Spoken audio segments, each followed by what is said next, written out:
ಸಕ್ರಿಯಿಂದ ನಿಮ್ಮನ್ನು ನೀವು ತೊಡಗಿಸ್ಕೊಂಡಿದ್ದೀರಿ. ಇದು ಭಾಳ ಮುಂದೆ ಒಂದಿನ ಇದು ಎಷ್ಟು ಫಲ ಕೊಡುತ್ತೆ ಅಂತ ಹೇಳಿದ್ರೆ, ಒಂದು ಬಿತ್ತನೆ ಮಾಡಿದ್ರೆ ಫಸಲು ಬರ್ತದೆ. ಹಾಗಾಗಿ ಅಮೃತತ್ವವನ್ನು ಪಡ್ಕೊಂಡು ಜಗತ್ತಿಗೆ ಧರ್ಮವನ್ನು ಸಾರ್ತಕ್ಕಂಥ ರಾಯಭಾರಿಗಳಾಗಿ ಅದನ್ನು ಸ್ಪಿರಿಚುವಲ್ ಅಂಬಾಸಿಡರ್ಸ್ ಅಂತ ಹೇಳ್ತೀವಿ. ಡಾಕ್ಟ್ರ್ ಇವತ್ತು ನನ್ನನ್ನೇ ನೀವು ಧರ್ಮವನ್ನು ಹೇಳಿ ಅಂತ ಹೇಳಿ. ಸಾಮಾನ್ಯವಾಗಿ ನನಗೆ ಕೇಳೋದು ಭಾಳ ಇಷ್ಟ. ಯಾಕಂದ್ರೆ ಸುಮಾರು 17 ವರ್ಷಗಳ ಕಾಲ ಕೂತ್ಕೊಂಡು ಪಾಠ ಕೇಳಿದ್ದೀನಿ. ಈಗಲೂ ಕೂಡ ಯಾರೇ ಆಗಿರಲಿ ಧರ್ಮ ಹೇಳ್ತಾ ಇದ್ದಾರೆ ಅಂತ ಕೇಳೋದು ಭಾಳ ಸುಖ. ಇವತ್ತು ನನ್ನನ್ನೇ ನೀವು ಧರ್ಮ ಹೇಳಿ ಅಂತ ಹೇಳಿದ್ರು. ಹಾಗಾಗಿ ಇವತ್ತು ಅಷ್ಟಾಂಗ ಮಾರ್ಗದಲ್ಲಿ ಸಮಾಧಿಟ್ಟು ಸ್ಪಷ್ಟವಾಗಿ ಅದನ್ನು ಅರ್ಥ ಮಾಡ್ಕೊಳ್ಳೋಣ, ಶೇರ್ ಮಾಡೋಣ ಅಂತ ನನಗೆ ಇವತ್ತು ಈ ಸಬ್ಜೆಕ್ಟ್ ಯಾಕೆ ಇಷ್ಟ ಆಯಿತು ಮತ್ತೆ ಮತ್ತೆ ಅಂತಂದರೆ, ಅದು ಎಷ್ಟೇ ಕೇಳಿದ್ರು ಅದು ಹೊಸದೇ. ನೆನ್ನೆ ಕೊಳ್ಳೇಗಾಲದ ಬರ್ತಾ ಇದ್ದೆ, ಅಲ್ಲಿ ಬಸ್ ಸ್ಟ್ಯಾಂಡಲ್ಲಿ ಇಳಿದೆ. ಟೆರೆಷನ್ ಕಾಲೇಜ್ ಸ್ಟಾಪ್ ಅಂತ ಇಳಿದ್ಬಿಟ್ಟೆ. ಇಳಿದು ಹೋಗ್ಬೇಕಾದ್ರೆ ಅಲ್ಲಿ ಒಬ್ಬರು ನನಗೆ ಸಿಕ್ಕಿದ್ರು. ಅವ್ರದ್ದು ಡಿ ನರಸೀಪುರದ ಒಂದು ಜೂನಿಯರ್ ಕಾಲೇಜ್ ಪ್ರಿನ್ಸಿಪಾಲು ಸಿಕ್ಬಿಟ್ಟು ಆತ್ಮೀಯವಾಗಿ ಮಾತಾಡಿದ್ರು. ಅವರು ಮಾತಾಡಿದ್ರು ಸಂತೋಷ ಒಳ್ಳೆ. ಆಮೇಲೆ ನಾನು ಅರ್ಜೆಂಟ್, ಯಾಕಂದರೆ ನನಗೆ ಡಾಕ್ಟ್ರ್ ಕಾಲೇಜ್ ಥರ ಅವ್ರು ಕಾಯಿಸಬಾರ್ದು. ಅವ್ರ ಟೈಮ್ ಭಾಳ ಬ್ಯುಸಿ. ಅವ್ರ ವೃತ್ತಿ ಪ್ರವೃತ್ತಿ ಎಷ್ಟು ತೊಡಗಿಸ್ಕೊಂಡಿದ್ದಾರೆ ಅದು ನನಗೆ ಒಂದೊಂದ್ಸರಿ ನಾಚಿಕೆ ಆಗುತ್ತೆ. ಏನು ನಾನು ಕೆಲಸ ಸರಿಯಾಗಿ ಆಯ್ತಾ ಇಲ್ವೇನೋ, ಅಷ್ಟು ಕೆಲಸ ಅವ್ರ ಕೆಲಸ ನೋಡಿದ್ರೆ ನಮ್ಗೆ ಅನಿಸುತ್ತೆ. ಯಾಕೆಂದರೆ ಒಂದು ಬೇಸಿಕ್ ಪಾಯಿಂಟ್ ಡಾಕ್ಟ್ರ್ ನಾವು ನೀವೆಲ್ಲ ತಿಳ್ಕೊಳ್ಬೇಕು ಅಂದರೆ, ಅವ್ರಿಗೆ ಪಂಚಶೀಲ ಗೊತ್ತಿಲ್ವೇ? ಗೊತ್ತು. ಬೆಳಿಗ್ಗೆ ಎದ್ದು ಎಷ್ಟೇ ಕೆಲಸ ಇರಲಿ, ಬೆಳಿಗ್ಗೆ ಎದ್ದು ದಿನಚರಿನಲ್ಲಿ ಬೆಳಿಗ್ಗೆ ಎದ್ದ ತಕ್ಷಣ ಅವರು, ನಾನು ಒಮ್ಮೆ ಅವ್ರ ಜೊತೆಲಿ ಬುದ್ಧ ವಂದನೆ ಮಾಡಿದ ತಕ್ಷಣ ಅವರು ಪಂಚಶೀಲ ತಗೊಂಡು, ಪಂಚಶೀಲ ಅವ್ರಿಗೆ ಗೊತ್ತಿದ್ರು ಕೂಡ ಒಬ್ಬರು ಬೌದ್ಧ ಭಿಕ್ಷುವಿಂದ ಶೀಲ ತಗೊಳ್ಬೇಕು ಅಂತಕ್ಕಂಥದ್ದು. ಮತ್ತೆ ಮೆಡಿಟೇಷನ್ ಮಾಡ್ತಾರೆ. ವರ್ಕ್ ಮೆಡಿಟೇಷನ್, ವೃತ್ತಿ ಪ್ರವೃತ್ತಿ ಎಸೆಸ್ಬೇಕು. ಈ ಮಾತನ್ನು ಯಾಕೆ ನಾನು ಹೇಳಿದೆ ಅಂತಂದರೆ, ಒಂದು ಕುಟುಂಬ ಬೆಂಗಳೂರು ರೂರಲ್ನಲ್ಲಿ ಅವರಪ್ಪ ಬುದ್ಧನ ಹೆಸರಲ್ಲಿ ಒಂದು ನಳಂದ ಸ್ಕೂಲ್ ಸ್ಥಾಪನೆ ಮಾಡಿದ್ದಾರೆ, ರೆಸಿಡೆನ್ಸಿ ಸ್ಕೂಲು. ಯಾವಾಗ ಬುದ್ಧ ಬುದ್ಧ ಅಂತ ಹೇಳ್ಕೊಂಡಿರ್ತಾರೆ. ಆ ಮನೆ ಮಗುಗೆ ಸುಮಾರು ಒಂದು ಆಕೆನೂ ಓದಿದ್ದಾರೆ, ಎಲ್ಲ ಆಗಿದೆ. ಸುಮ್ಮನೆ ಬೇಕು ಅಂದ್ಬಿಟ್ಟು ಟೆಸ್ಟಿಂಗ್ ಡೋಸ್ ಕೊಟ್ಟು, ನೋಡಮ್ಮ ದಯವಿಟ್ಟು ಪಂಚಶೀಲೆಯನ್ನು ನೀವು ಸರಿಯಾಗಿ ಹೇಳಿ, ಏನು ಕಲ್ತ್ಕೊಂಡಿದ್ದೀರಿ ಪಂಚಶೀಲೆ ಹೇಳಿ ನನಗೆ ಓರಲ್ಲಾಗಿ. ಅವ್ರೇನು ಮಾಡಿದ್ರು, ಅವರು ಅಧಿನಾದಾನ ವೀರಮಣಿ ಅಂತ ಶುರು ಮಾಡಿದ್ರು. ಕಳಬೇಡ ಅಂತ. ಅಲ್ಲಿಂದ ಅಲ್ಲಮ್ಮ ನಾನು ಕೇಳ್ಕೊಂಡೆ ಅವಳು ಏನು ಹೇಳ್ತಾರೆ ಅಂತ. ಇದನ್ನು ಅವ್ರಾಗಿ ಯಾಕೆ ಬುದ್ಧಿಸ್ಟ್ ಫ್ಯಾಮಿಲಿ ಅಂತ ಅಂದರೆ, ಒಂದು ಪಂಚಶೀಲವನ್ನೇ ಸ್ಪಷ್ಟವಾಗಿ ತಿಳ್ಕೊಳ್ಬೇಕು, ಅಭ್ಯಾಸ ಮಾಡಿ. ಹಾಗೆಯೇ ನಿನ್ನೆ ನಾನು ಬಂದು ಬಸ್ಸಿಗೆ ಇಳಿದ ತಕ್ಷಣ ಅವರು, ನಾನು ಯಾರೇ ಸಿಕ್ಕಿದ್ರಿ ಅಲ್ಲಿ ಯಾವಾಗ ಬಸ್ ಸ್ಟ್ಯಾಂಡ್ ಇಳಿದ ತಕ್ಷಣ ಆಪ್ತರನ್ನ ಒಬ್ಬರು ರೈಲ್ವೆ ಇಲಾಖೆಯವರು ರಾಷ್ಟ್ರಕ್ಕೆ ಕೇಳಿದಿರಿ, ನೀನು ಎಷ್ಟೇ ಏನೇ ಮಾಡು, ಬೆಳಿಗ್ಗೆ ಎದ್ದು 7 to 9 ನೀವು ಇಲ್ಲಿ ಬೆಸ್ಟ್ ಸಂಸ್ಥೆಗೆ ಬಂದರೆ ಮಾನಸನಗರಕ್ಕೆ. ಡಾಕ್ಟರ್ ಜಗನ್ನಾಥ್ ಅವರು ಒಂದು 7 ಗಂಟೆಯಿಂದ 9 ಗಂಟೆ ತನಕ ಒಂದು ಬುದ್ಧ ವಂದನೆ ಇರ್ತದೆ, ಮೆಡಿಟೇಷನ್ ಇರ್ತದೆ, ಒಂದು ದಮ್ಮಟ ಆಗಿರ್ತದೆ. 9 ಗಂಟೆ ಬ್ರೇಕ್ಫಾಸ್ಟ್ ಮಾಡ್ಕೊಂಡು ಹೋಗ್ಬೋದು ಅಂತ ಹೇಳಿ ಅವ್ರಿಬ್ಬರಿಗೆ ಮಕ್ಕಳಿಗೆ ಹೇಳಿದೆ, ಅವ್ರಿಗೆ ಹೇಳಿದೆ ಬನ್ನಿರಿ ಅಂತ. ಈ ನಿನ್ನೆ ಸಿಕ್ಕವ್ರಿಗೆ ಅದನ್ನು ಹೇಳಿದೆ, ನೀವು ಬಂದ್ಬಿಡಿ ನಾಳೆ ಬೆಳಿಗ್ಗೆ ಮಾನಸನಗರಕ್ಕೆ. ನೋಡಿ ಅವರಂದ್ರು, ನೀವೇನು ತಿಳ್ಕೊಳ್ಬೇಡಿ, ನಾನು ನನ್ನ ಮನಸ್ಸಲ್ಲಿರ್ತೀನಿ, ಹೇಳಿ ಏನು ಹೇಳ್ತಾರೆ ಹೇಳ್ರಿ ಅಂತ. ನನಗೆ ನಾನು ಯಾರು ಅಂತ ತಿಳ್ಕೊಂಡಿದ್ದೀನಿ, ಇನ್ನು ನನಗೆ ಯಾಕೆ ಬೇಕು ಇದು? ಆದ್ದರಿಂದ ನಾನು ಅಷ್ಟೇ ಮೇಲೆ ನನಗೆ ಬೇಕಾಗಿಲ್ಲ ಅಂತ ನಾನು ಸುಮ್ಮನೆ ಇದ್ದೀನಿ. ಆಮೇಲೆ ಇನ್ನೊಂದು ಏನಂದರೆ, ನನಗೆ ಈ ಟೈಮಲ್ಲಿ ನಾನು ಬೆಳಿಗ್ಗೆ 9 ಗಂಟೆ ತನಕ ಶಟ್ಲ್ ಕಾಕ್ ಆಟ ಆಡ್ತೀನಿ, ಆದ್ದರಿಂದ ಬರಲ್ಲ ಅಂದರು. ಆಯಿತು ಬಿಡ್ರಿ, ತುಂಬ ಸಂತೋಷ, take care, what are you want to do it, okay ಅಂತ ಬಿಟ್ಟುಬಿಟ್ಟೆ. ಇನ್ನು ಅಷ್ಟು ಹೇಳಿದ್ಮೇಲೆ ನಾನು ಯಾರು ಅಂತ ತಿಳ್ಕೊಂಡಿದ್ದೀನಿ ಅಂದ್ಬಿಟ್ರಲ್ಲಿ ಇದು ನನಗೆ ಕೊರೆದ್ಬಿಡ್ತು ಮನಸ್ಸಲ್ಲಿ. ಆಗಿದ್ಮೇಲೆ ಆಸ್ಕ್ ಯು ಒಂದು ಕ್ವಶನ್, ವಾರಿ ಅಂತ ಕೇಳಿದೆ. ಅವ್ರು, ನೀವು ಯಾರು ಅಂತ ಹೇಳ್ರಿ, ನಾನು ಯಾರು ನೀವು ಯಾರು ಅಂತ ತಿಳ್ಕೊಬೇಕು. ಇದೇ ಕಣ್ರಿ ನೀವು ತಿಳ್ತೀರಿ, ನಾನು ಯಾರು ಅಂತ ಹೇಳಿದ್ಮೇಲೆ ನಿಮ್ಮ ಪ್ರಶ್ನೆ ನಾ ಕೇಳಿ, ನಂದೇನಿಲ್ಲ ನಿಮ್ಮ ಪ್ರಶ್ನೆ, ನೀವು ಯಾರು ಹೇಳ್ರಿ, ನೀವು ವಾರಿ ಅಂತ ಕೇಳಿ. ಐ ಆಮ್ ಎ ಪರ್ಸನ್ ಅದು. ಅಲ್ರಿ ಪರ್ಸನ್ ಅಂತ ವ್ಯಕ್ತಿ ಅಂತ ಹೇಳಿದ್ರೆ ಇಲ್ಲಿ ಹೇಳೋದಲ್ಲ, ನನಗೆ ನಿನಗೆ ಹೇಳ್ಬಿಡುತ್ತಲ್ಲ. ನಾವು ಹೇಳ್ತಕ್ಕಂಥ ಮಾತು ಜಗತ್ತಿಗೆ ನಿಲ್ಲಬೇಕು. ದಟ್ ಈಸ್ ಆಲ್ ಆಧ್ಯಾತ್ಮ. ಇದು ನಾವು ಸ್ಪಿರಿಚುವಲ್ ಅರ್ಜೆನ್ಸಿ, ಆಧ್ಯಾತ್ಮಿಕದ ತ್ವರಿತ. ಈ ಮಣ್ಣಲ್ಲಿ ಈ ಇಂಡಿಯಾದಲ್ಲಿ ಹುಟ್ಟಿರ್ತಕ್ಕಂಥ ಪ್ರತಿಯೊಬ್ಬ ವ್ಯಕ್ತಿನೂ ಕೂಡ ಆಧ್ಯಾತ್ಮಿಕದ ಅವಶ್ಯಕತೆ ಎಲ್ಲರಿಗೂ ಇದೆ. ಆಧ್ಯಾತ್ಮ ಎಷ್ಟು ಚೆನ್ನಾಗಿದೆ ಅಂತಾರೆ, ಸಣ್ಣ ಉದಾಹರಣೆ ಕೊಡ್ತಾ ಇದ್ದೀನಿ. ಆಧ್ಯಾತ್ಮ ಎಷ್ಟು ಪ್ರತಿಯೊಬ್ಬರಿಗೂ ಒತ್ತಡ ಇದೆ ಅಂತ, ಆಧ್ಯಾತ್ಮಿಕ ಅವಶ್ಯಕತೆ ಇದೆ ಅಂತ ಹೇಳಿದ್ರೆ ಪ್ರತಿಯೊಬ್ಬರು ಅವರವ್ರ ದೃಷ್ಟಿಕೋನದಿಂದ ಆಧ್ಯಾತ್ಮ ತಗೊಂಡಿರ್ತಾರೆ. ಆಮೇಲೆ ಅವರು, ನಾನು ಐ ಆಮ್ ಎ ಪರ್ಸನ್ ಅಂತ ಹೇಳಿದ್ರಲ್ಲ, ಅದಲ್ಲ, ನೀವು ಸರಿಯಾಗಿ ಅರ್ಥ ಮಾಡ್ಕೊಳ್ಬೇಕು. ನೀವು ಹೇಳ್ತಕ್ಕಂಥ ಉತ್ತರ ಈ ಜಗತ್ತಿಗೆ ನಿಲ್ಲಬೇಕು. America, England, France, Germany, India, Burma, Thailand ಎಲ್ಲಿ ನಿಂತ್ಕೊಂಡಿದ್ರು ಉತ್ತರ ಕರೆಕ್ಟಾಗಿರ್ಬೇಕು. ಅಂದರೆ ಅವರು ಉತ್ತರ ಹೇಳಲಿಲ್ಲ, ಸುಮ್ಮನೆ ನೋಡ್ರಿ ಆಯಿತು ಬಿಡಿ ಮತ್ತೆ ಭೇಟಿ ಮಾಡೋಣ ಅಂತ ಬಂದೆ. ಅದು ಉತ್ತರ, ಐ ಆಮ್ ನಾಮರೂಪ, ನಾಮಂಚ ರೂಪಂಚ, I am the body and the mind. ಇದ್ರ ಜೊತೆಗೆ ಇನ್ನೂ ಒಂದು ಪದ ಭಾಳ ಇನ್ನೂ ಸ್ಪಷ್ಟವಾಗಿರ್ಬೇಕು ಅಂದರೆ, ಐ ಆಮ್ 5 ಅಗ್ರಿಗೇಟ್ಸ್ ಅಂತ. ನಾನು ಪಂಚಸ್ಕಂದಗಳಿಂದ ನಿರ್ಮಿತವಾಗಿರ್ತಕ್ಕಂಥವನು ನಾನು. ಅಂದರೆ ಸನ್ಯಾಸ, ಸಂಕಾರ, ವಿಜ್ಞಾನ, ವೇದನ, ರೂಪ. ಇಷ್ಟು ಹೇಳಿದ್ರೆ ಮುಗಿದೋಗಿತ್ತು. ಅದು ಅವ್ರಿಗೆ ಗೊತ್ತಿಲ್ಲ, ಆದರೂ ಕೂಡ ಗೊತ್ತು ಅಂತ. ಆದ್ದರಿಂದ ಈ ಹೇಗಿರ್ತದೆ ಆಧ್ಯಾತ್ಮದಲ್ಲಿ ಅಂತ ಹೇಳಿದ್ರೆ, ನಾನು ಇವಾಗ ಮೊನ್ನೆ ಒಂದು ಸಾವಾಗಿತ್ತು. ಆ ಕಡೆ ನಮ್ಮ ಕಡೆ ಅಕ್ಕಪಕ್ಕದ ಊರಿನವ್ರು ಜನರು ಅವ್ರ ಬುದ್ಧಿಷ್ಟ ಆಗಿದ್ದಾರೆ. ಈಗ ಯಾವುದೇ ಕಮ್ಯುನಿಟಿ ಆಗಿರಲಿ, ಯಾಕಂದ್ರೆ ಸಾವು ಸುದ್ದಿ ಮಾತ್ರ ನಾನು ಬರಲಿ ಅಂತ ಬಯಸ್ತಾರೆ ನೋಡ್ರಿ. ಯಾಕೆ ಅಂದರೆ ನಾನು ಅವ್ರು ದುಃಖ ಮಾಡ್ತಾ ಇರ್ತಾರೆ ನೆಟ್ಟಿಷ್ಟ. ಹಾಗಾದ್ರೆ ಆರಾಮಾಗಿ ಕೂತ್ಕೊಂಡು ಹೇಳ್ಬಿಟ್ಟು ಒಂದೆರಡು ವಾಕ್ಯ ಹೇಳ್ಬಿಟ್ಟು ಒಂದೆರಡು ಸಮಾಧಾನ ಹೇಳ್ಬಿಟ್ಟು ಬಂದ್ಬಿಡ್ತೀನಿ. ಒಬ್ಬ ವ್ಯಕ್ತಿಗೆ 13 ಜನ ಮಕ್ಕಳು ಈ ಕಾಲದಲ್ಲಿ, 14 ಮಕ್ಕಳು, ಒಂದು ಮಗು ಹುಟ್ಟಿದೆ ಬಿಡಿ, 13 ಮಕ್ಕಳಿಗೂ ಮದುವೆ ಮಾಡಿ ಒಂದು ದೊಡ್ಡ ಕುಟುಂಬ. ಅವ್ರ ಜೀವನ ಹೇಗಿದೆ ಅಂತಂದ್ರೆ ನೋಡ್ರಿ, ಇನ್ನೂ ಹೇಗಿದೆ ಅಂತ ಹೇಳಿದ್ರೆ, ಈ ಬೀದಿಗಳು ಶೋಷಿತ ವರ್ಗ ಅಂತ ಹೇಳಿದ್ರೆ 3 ಅಂಕಣ ಮನೆಯನ್ನ 1.5 ಅಂಕಣ ಅಣ್ಣ ತಮ್ಮದವ್ರು ಭಾಗ ಮಾಡ್ಕೊಂಡ್ರೆ. 1.5 ಅಂಕಣ ಅಂದ್ರೆ ಏನು ಅಂತ ತಳಿ 15 ಅಡಿ ಇಷ್ಟೇ ಒಂದು. ಇದರಲ್ಲಿ 1 ಡಜನ್ ಮಕ್ಕಳು, 1 ಡಜನ್ ಹೇಗಿರ್ಬೇಕು ಯೋಚನೆ. ಅದಕ್ಕೆ ಎಲ್ಲೆಲ್ಲಿ ಹೋಗಿ ನಿಲ್ಲಿಸ್ಕೊಂಡು ಹೇಗೆ ಇದ್ದಾರೆ. ಇನ್ನು ಅವ್ರಿಗೆ ಆ ಸಾವು ಹೋಗೋಕ್ಕಾಗಿಲ್ಲ. ಇದು ಯಾವತ್ತು ಪೂಜೆ ಮಾಡ್ತಾಯಿದ್ರು ನಮ್ಮಲ್ಲಿ, ಒಂದು ಅನ್ನಿರಲ್ಲ ಬೆಳಿಗ್ಗೆ ಆ ಕಾರ್ಯಕ್ರಮಕ್ಕೆ ಹೋಗ್ಬೇಕಾಯ್ತು. ಇನ್ನು ಅವರು ಪಾಪ ಯಾವುದೋ ಅವ್ರ ಸಂಪ್ರದಾಯದಲ್ಲಿ ಮಾಡ್ಕೊತಾರೆ. ಮತ್ತೆ ನನ್ನ ಪ್ರೆಸೆನ್ಸ್ ಅವ್ರಿಗೆ ತೊಂದರೆ ಬರಲ್ಲ. ಯಾಕಂದರೆ ನನ್ನ ಪ್ರೆಸೆನ್ಸ್ ಹೋದ್ರೆ ಅಕ್ಕಪಕ್ಕ ಒಂದೇ ಜನ ಇರಲ್ಲ. ನನ್ನ ಮಾತು ಅಂದ್ರೆ ಕೆಲವ್ರಿಗೆ ಇದರ ಚಿಂತನೆಗಳುಳ್ಳವ್ರಿಗೆ ಇದೊಂದು ಮೂಟುಗಡ್ಡಿ ಒಕ್ಕಣೆ ಮಾಡಿದಾಗ ಅಂದ್ಬಿಟ್ಟಾರೆ. ವ್ಯವಸಾಯ ಮಾಡಿ ಫಸಲನ್ನ ಒಕ್ಕಣೆ ಮಾಡೋದು ಅಂದರೆ ಕಾಳು ತಗೊಳ್ತೀವಿ. ಅದಕ್ಕೆ ನಾನು ಯಾಕಂದ್ರೆ ಸುಮ್ಮನಿದ್ದೆ. ಆದರೆ ಅವ್ರ ಪೂಜೆ ಎಲ್ಲ ಮುಗಿಲಿ ಅಂದ್ಬಿಟ್ಟು ಒಂದು 10 ಗಂಟೆ ಮುಗಿಸ್ಕೊಂಡು ಹೋದೆ, ಕೂತ್ಕೊಂಡೆ. ನೋಡಿ ಕಷ್ಟ ಎಷ್ಟಿದೆ, ಯಾಕೆ ದಮ್ಮ ಬೇಕು. ಸ್ಪಿರಿಚುವಲ್ ಅರ್ಜೆನ್ಸಿ ಅಂದರೆ ಒಂದು ಲೇಡಿ ಬಂತು, ಸುಶೀಲ ಅಂತ. ನಾನು ಕೂತಿದ್ದೆ, ಬಂದರು. ನಾನು ನಮಸ್ಕಾರ ಮಾಡ್ಬೋದು, ಏನಮ್ಮ ಚೆನ್ನಾಗಿದ್ದಾರೆ, ಏನು ವಿಚಾರ? ನೀವು ಯಾಕೆ ಹೇಳ್ತೀರ? ನಮ್ಮ ಕಷ್ಟ ಭಾಳ ಇದೆ. ನನ್ನ ಕಷ್ಟ ಎಷ್ಟಿದೆ ಅಂತ ಹೇಳಿದ್ರೆ, ನನಗೆ ಅಳೋದಕ್ಕೆ ಕಣ್ಣೀರೇ ಮುಗಿದೋಗ್ಬಿಟ್ಟದ, ಬಸ್ಸೋಗಿದೆ, ಕಣ್ಣೀರು ಬರಲ್ಲ ಅಂದರು, ಅಷ್ಟು ದುಃಖದಲ್ಲಿದ್ದೀನಿ. ಆಮೇಲೆ ಏನು ಪರಿಹಾರ ಹುಡುಕೊಂಡೆ ಒಂದೇನು ಕಷ್ಟಕ್ಕೆ ಅಂತ ನೋಡಿ. ಅದಕ್ಕೆ ನಾನು ಏನು ಮಾಡಿದೆ, ಮೊನ್ನೆ ನಾನು ರಾತ್ರಿ 2 ಗಂಟೆಗೆ ಎದ್ದು, ನಾನು ಮತ್ತು ನನ್ನ ಜೊತೆಯಲ್ಲಿ 20-22 ಜನ ಒಟ್ಟಾಗಿ ಮಾದೇಶ್ವರ ಮಠಕ್ಕೆ ಇವತ್ತು ರಾತ್ರಿ 2 ಗಂಟೆಗೆ ಹೊರಟು ನಾಳೆ ಬೆಳಿಗ್ಗೆ ಅನ್ನೂರ್ಗೆ ಹೋದು, ಅನ್ನೂರಿಂದ ಕೌದಳ್ಳಿಗೆ ಹೋದು, ಕೌದಳ್ಳಿಯಿಂದ ಇವತ್ತು ಹೊರಟು ನಾಳಿದ್ದು ನಾವು ಗುರುವಾರ ಹೊರಟು ಶುಕ್ರವಾರ ಶನಿವಾರ 12 ಗಂಟೆ 1 ಗಂಟೆಗೆ ಮಾದೇಶ್ವರ ಬೆಟ್ಟ ಸೇರಿ ಅಲ್ಲೇ ಊಟ ಮಾಡ್ಕೊಂಡು ಪೂಜೆ ಮಾಡ್ಕೊಂಡು ಮತ್ತೆ ಬಸ್ಸಲ್ಲಿ ಬಂದು ಅಲ್ಲಿ ವಾಪಸ್ ಬರೋಕ್ಕೂ ಕೂಡ ನೈಟ್ ನಾವು ಬರೋದು ರಾತ್ರಿ ಆಗೋಯ್ತು 2 ಗಂಟೆ ಅಷ್ಟಕ್ಕೆ. ನಮಗೂ ಸುದ್ದಿ ಬಂತು, ನಿಮ್ಮ ಅತ್ತೆಯವರು ತೀರ್ಕೊಂಡಿದ್ದಾರೆ ಅಂತಂದರೆ ಕಷ್ಟ ಅಷ್ಟೇ. ಅವ್ರಿಗೆ ಏನಾರು ಹೇಳಬೇಕು ಅಂತ ನಾವು ಹೋಗಿದ್ದೆ, ಅಲ್ಲಿ ಯಾರು ಕೇಳಲಿಲ್ಲ. ಅವ್ರೇನೋ ಪೂಜೆ ಪುರಸ್ಕಾರ ಮಾಡಿಕೊಂಡ್ರು, ಆಯಿತು ಅಂದ್ಬಿಟ್ಟು ನೋಡ್ಬಿಟ್ಟು ನಾನು ಬಂದ್ಬಿಟ್ಟೆ. ಈ ಸಮಾಧಿಟ್ಟು ಯಾಕೆ ಬೇಕು ಅಂದರೆ, ಪ್ರತಿಯೊಬ್ಬರು ಕೂಡ ಅವರವ್ರ ದೃಷ್ಟಿನೇ ಅವ್ರು ಏನು ತಿಳ್ಕೊಂಡಿದ್ದಾರೆ ಸರಿ ಅಂತ ತಿಳ್ಕೊಂಡಿದ್ದಾರೆ. ಅದನ್ನು ಬುದ್ಧರ ಕಾಲದಲ್ಲಿ 62 ಸ್ಕೂಲ್ಸ್ ಆಫ್ ಥಾಟ್ಸ್, 62 ಚಿಂತನೆಯ ವಿಚಾರಗಳಿತ್ತು. ಅವರವ್ರ ದೃಷ್ಟಿಲಿ ಅವ್ರು ಸರಿ ಅಂತ ಇದ್ರು. ಆದರೆ ಸಮಾಧಿಟ್ಟೆ ಅಂತ ಹೇಳಿದ್ರೆ ಎಲ್ಲ ದೃಷ್ಟಿಕೋನಗಳನ್ನು ಬಿಟ್ಟು ಸಮಾಧಿಟ್ಟೆಯನ್ನು ನಾವು ಅನುಸರಿಸಬೇಕು, ಫಾಲೋ ಮಾಡಬೇಕು. ಅಂದರೆ ವ್ಯಾವಹಾರಿಕವಾಗಿ ನೋಡ್ತಕ್ಕಂಥ ದೃಷ್ಟಿಕೋನಗಳೇ ಬೇರೆ, ಲೋಕೋತ್ತರದಲ್ಲಿ ದೃಷ್ಟಿಕೋನಗಳನ್ನ ನಾವು ಸ್ಪಷ್ಟವಾಗಿ ಅರ್ಥ ಮಾಡಿಕೊಂಡ್ರೆ ಇದು ಎನ್ಲೈಟನ್ಮೆಂಟ್ಗೆ ಮೊದಲನೇ ಸ್ಟೆಪ್ಪು. ಆಗಿದ್ಮೇಲೆ ನಾವು ಏನನ್ನು ತಿಳ್ಕೊಳ್ಬೇಕು, ಅದನ್ನು ಹಾರ್ಮೋನಿಯಸ್ ಪರ್ಸ್ಪೆಕ್ಟಿವ್ ಅಂತ ಹೇಳ್ತೀವಿ, ರೈಟ್ ವ್ಯೂ ಅಂತ ಹೇಳ್ತೀವಿ. ಅದನ್ನು ವೆನರಬಲ್ ಗುಣರತ್ನ ಅವರು ರೈಟ್ ಅಂಡರ್ಸ್ಟ್ಯಾಂಡಿಂಗ್ ಅಂತಾರೆ. ಅದು ಸ್ಪಷ್ಟವಾಗಿ ನಾವು ಅದನ್ನು ಸಂಪೂರ್ಣವಾಗಿ ಅರ್ಥ ಮಾಡ್ಕೊಳ್ಬೇಕು. ಹಾಗಾದ್ರೆ ಏನು ಅರ್ಥ ಮಾಡ್ಕೊಳ್ಬೇಕು ನಾವು? ಈ ದೃಷ್ಟಿಕೋನಗಳು ಸರಿಯಾಗಿದ್ದಾಗ ನಮ್ಮ ಸಮಸ್ಯೆಗಳಿರಲ್ಲ. ನಾವು ಎದುರಿಸ್ತಕ್ಕಂಥ ಎಲ್ಲ ಸಮಸ್ಯೆಗಳಿಗೂ ಈ ಸಮಾಧಿಟ್ಟಿಯನ್ನು ಸರಿಯಾಗಿ ಅರ್ಥ ಮಾಡ್ಕೊಳ್ಳೋದ್ರಿಂದ ಇಷ್ಟೆಲ್ಲ ಸಮಸ್ಯೆಗಳಿದೆ. ಆಗಿದ್ಮೇಲೆ ಎಲ್ಲ ಸಮಸ್ಯೆಗಳಿಗೆ ಏನು ಕಾರಣ? ಅವಿದ್ಯೆ ಕಾರಣ, ಅಜ್ಞಾನವೇ ಕಾರಣ. ಈ ಅಜ್ಞಾನವೇ ಕಾರಣ ಆಗುತ್ತೆ. ಈ ಅಜ್ಞಾನದ ಒಂದು ಪಾಯಿಂಟನ್ನು ನಾವು ಸಂಪೂರ್ಣ ತೆಗೆದಾಕಿದ್ರೆ, ಅಜ್ಞಾನಕ್ಕೆ ಔಷಧಿ ತಗೊಂಡ್ರೆ, ಅಜ್ಞಾನ ಸಂಪೂರ್ಣವಾಗಿ ಅರ್ಥ ಮಾಡಿಕೊಂಡು ಅದಕ್ಕೆ ಕಾರಣ ನಿವಾರಣೆ ಮಾರ್ಗವನ್ನು ನಾವು ಸರಿಯಾಗಿ ಅನುಸರಿಸಿದ್ರೆ ನಮ್ಮ ಎಲ್ಲ ಸಮಸ್ಯೆಗಳು ಬಗೆಹರಿತವೆ.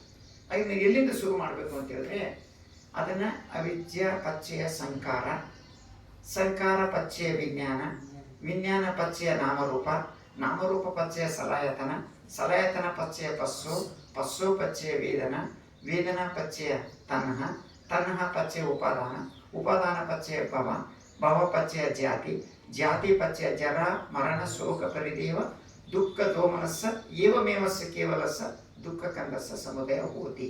ಇದು 12 ಲಿಂಕ್ಗಳು, 12 ಕೊಂಡಿಗಳು ದುಃಖಕ್ಕೆ ಕಾರಣ ಆಯಿತು. ಅದನ್ನ ನಿವಾರಣೆ ಮಾಡ್ಬೇಕಾದ್ರೆ ಏನು ಮಾಡಬೇಕು? ಅವಿದ್ಯಾ ನಿರೋಧೋ ಸಂಕಾರ ನಿರೋಧೋ, ಅಜ್ಞಾನವನ್ನು ಸಂಪೂರ್ಣ ತೆಗೆದಾಕಬೇಕು. ಏನು ಅಜ್ಞಾನ? ವಾಟ್ ಈಸ್ ಅಜ್ಞಾನ? Not understanding the roots of the ಕುಶಲ. ಕುಶಲ ಮತ್ತು ಅಕುಶಲವನ್ನು ನಾವು ಅರ್ಥ ಮಾಡ್ಕೊಳ್ಳೋದಿರದೆ ಮೊದಲನೇ ಅಜ್ಞಾನ. ಕುಶಲ ಯಾವುದು? 10 ಕುಶಲ, 10 ಅಕುಶಲ. 10 ಕುಶಲದ ಮೂಲ, 10 ಅಕುಶಲದ ಮೂಲ. ಈ 10 ಪಾಯಿಂಟ್ಗಳನ್ನು ಸ್ಪಷ್ಟವಾಗಿ ತಿಳ್ಕೊಳ್ಬೇಕು. ಒಂದು. ಎರಡನೇದಾಗಿ ನಾವು ಮುಖ್ಯವಾಗಿ ಆಹಾರವನ್ನು, 4 ರೀತಿಯ ಆಹಾರಗಳನ್ನು ಸ್ಪಷ್ಟವಾಗಿ ತಿಳ್ಕೊಳ್ಬೇಕು. ಆಮೇಲೆ 4 ನೋಬಲ್ ಟ್ರೂತ್: ದುಃಖ, ದುಃಖಕ್ಕೆ ಕಾರಣ, ದುಃಖ ನಿವಾರಣೆ, ದುಃಖ ನಿವಾರಣೆ. ಆಮೇಲೆ ಏನು ತಿಳ್ಕೊಳ್ಬೇಕು? ಆಮೇಲೆ ನಾವು ತಿಳ್ಕೊಳ್ಬೇಕು ಏಜಿಂಗ್, ಡಿಸೀಸ್ ಆ್ಯಂಡ್ ಡೆತ್. ಈ ನೋಡ್ರಿ, ಬಾಲ್ಯ ಯೌವನ ಬಿಟ್ಬಿಡಿ. ಬಾಲ್ಯ ಯೌವನ ಹೇಗಿರುತ್ತೆ ಅಂದರೆ ಕಣ್ಣು ಮುಚ್ಚಿಬಿಡೋದ್ರಲ್ಲಿ ಮುಗಿದೋಗ್ಬಿಡ್ತಾರೆ. ಹೇಗಿರುತ್ತೆ ಅಂದರೆ, ಮೊನ್ನೆ ನನಗೆ ಚಾಂದಿಮ ಜಯಂತಿ ರಾಕೇಶ್ ಶ್ರೀನಾಥದವರು ಅವರಿಗೆ ಅವ್ರನ್ನ ನೆನೆಸ್ಕೊಂಡು ತುಮಕೂರಿನಲ್ಲಿ ಒಂದು ಪುಸ್ತಕ ಬಿಡುಗಡೆ ಮಾಡ್ತಾ ಇದ್ದಾರೆ. ಅವರು ನನ್ನ ಪರಿಚಯ, ನಮ್ಮ ಕರ್ನಾಟಕ ಶ್ರೀಲಂಕದಿಂದ ಬಂದು ಒಳ್ಳೆ ಕೆಲಸ ಮಾಡಿದ್ದಾರೆ. ಅವರು ಬಗ್ಗೆ ಒಂದು 4 ವಾಕ್ಯ ಬರ್ಕೊಡಿ ನೀವು ಅಂತಂದು. ಆಯಿತು, ಒಂದು 2 ಪುಟ ಬರೆಯೋಣ ಅಂತ ಕೂತ್ಕೊಂಡೆ. ಮಧ್ಯಾಹ್ನ ಏನು ಬರೀಬೇಕು, ಸುಮ್ಮನೆ ಕಣ್ಣು ಮುಚ್ಕೊ ಬರೆಯೋಕ್ಕಾಗಲ್ಲ. ಅವರಿಂದ ಒಂದು ಮಾಹಿತಿ ತಗೊಂಡೆ. ಅವ್ರು ಯಾವ ರೀತಿ ನೋಡಿ, ಬುದ್ಧರು ಯಾವ ರೀತಿ ಬುದ್ಧ ಜ್ಞಾನವನ್ನು, ಸಂಬೋಧಿ ಜ್ಞಾನವನ್ನು ಪಡ್ಕೊಂಡ್ಮೇಲೆ ಅವರು ಜ್ಞಾನವನ್ನು ಸಂಬೋಧಿ ಜ್ಞಾನವನ್ನು ಪಡೆದ ಮೇಲೆ ಅದನ್ನು ಜಗತ್ತಿಗೆ ಯಾವ ರೀತಿ ಸಾರಿದ್ದಾರೆ. ಅವರು ಅವೇರ್ನೆಸ್ ಟುವರ್ಡ್ಸ್ ದ ಟ್ರೂತ್ ಪಡ್ಕೊಂಡ್ಮೇಲೆ ಒಂದು ಸಂಘವನ್ನು ಕಟ್ತಾರೆ. ಒಂದು 5 ಜನ ಭಿಕ್ಷು ಸಂಘ. ಇದನ್ನು 60 ಜನ ಮಾಡಿ ಬಹುಜನ ಹಿತಾಯ ಬಹುಜನ ಸುಖಾಯ ಲೋಕಾನುಕಂಪಾಯ ಅಂತ ಕಳಿಸ್ತಾರಲ್ಲ. ವಿತ್ ಬೇರ್ ಫುಟ್ ಆ್ಯಂಡ್ ವಿತೌಟ್ ಪೆನ್ನಿಲೆಸ್. ಕೈಲಿ ಕಾಸು ಇಲ್ಲ, ಬರೀ ಕೈಯಲ್ಲಿ 2 ರೆಕ್ಕೆಗಳು ಅವ್ರಿಗಿದ್ದದ್ದು. ಏನು ರೆಕ್ಕೆಗಳು? ಒಂದು ಬೌಲ್ ಮತ್ತು ಚಿವಾರ ತಗೊಂಡು ಜಗತ್ತಿಗೆ ಧರ್ಮ ಸಾರಬೇಕು ಅಂತ ಎಲ್ಲ ದಿಕ್ಕಳಿಗೂ ಸಾರ್ತಾರೆ. ಅದನ್ನೇ ಅಶೋಕ್ ಅವರ ಮಗ ವೆನರಬಲ್ ಮಹಿಂದ ಮಹಾದೇವರವರು ಶ್ರೀಲಂಕಾಕ್ಕೆ ಹೋಗಿ, ಮತ್ತು ಸಂಘಮಿತ್ರೆ ಆನಂತರ ಇವರು ಹೋಗಿ ಧರ್ಮವನ್ನು ಇಂಟ್ರೊಡ್ಯೂಸ್ ಮಾಡ್ತಾರೆ. ಅಲ್ಲಿಂದ ಆಚೆಗೆ ಅವರೇನು ಮಾಡ್ತಾರೆ, ಧರ್ಮವನ್ನು ಜಗತ್ತಿಗೆ ಸಾರಬೇಕು ಅಂತ ಸ್ಪಿರಿಚುವಲ್ ಅಂಬಾಸಿಡರ್ ತಯಾರು ಮಾಡಿ ಕೊಡ್ತಾರೆ. ಆ ಹಿನ್ನೆಲೆಯಲ್ಲಿ ಚಾಂದಿಮ ಜಯಂತಿ ನಮ್ಮ ಕರ್ನಾಟಕ ತುಮಕೂರು ಬಂದಿದ್ದಾರೆ. ಅವ್ರ ಬಗ್ಗೆ ಒಂದು ಆರ್ಟಿಕಲ್ ಬರೀಕೆ ಕೂತ್ಕೊಂಡೆ. ಸುಮಾರು ಒಂದು 2 ಗಂಟೆ ಕೂತ್ಕೊಂಡೆ. ನಾವು ಕೂತ್ಕೊಂಡೆ, ಬಿಸಿಲು ಭಾಳ ಸ್ಪೀಡಾಗಿತ್ತು. ನಾನು ಎತ್ತರವಾಗಿ ನೋಡ್ತೀನಿ, ಸಾಯಂಕಾಲ ಆಗ್ಬಿಟ್ಟಿದೆ, 5 ಗಂಟೆ ಆಗಲಿ. ಏನಪ್ಪ ಆಯಸ್ಸು ಇಷ್ಟು ಬೇಗ ಮುಗಿದೋಯ್ತದಲ್ಲ.